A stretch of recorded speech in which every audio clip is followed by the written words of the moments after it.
Hi,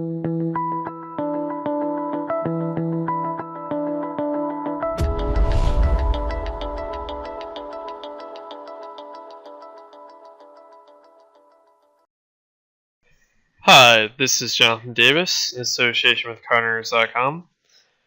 Today I am going to be reviewing a session I played about a week or two ago. So it's still relatively fresh in my mind, but I also want to approach this session without a biased attitude in regards to the hands. So what I want to do, besides doing a typical post audio analysis, is I want to detail a few specific things that I want to focus on in this video.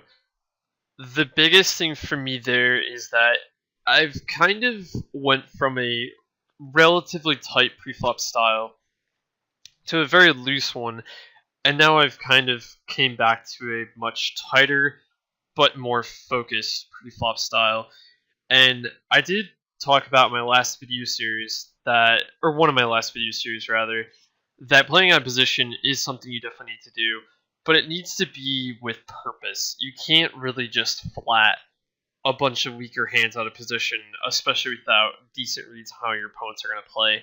It's going to be incredibly hard to realize your equity if you don't have a good idea of what your opponent is doing, whether his strategy is to bet a lot, to actually have more of a checking range that's balanced, yada yada yada. So that's what I want to talk about, and also kind of detail my thought process in regards to the game.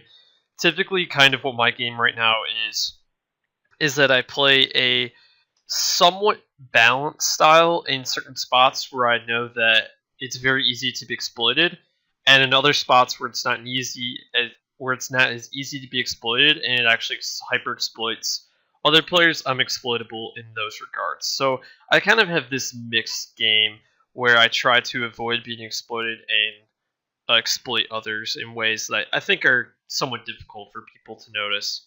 Or at least they just can't do much about it just because their range construction is just so weak in certain areas of their game. So with that said, let's get into the video.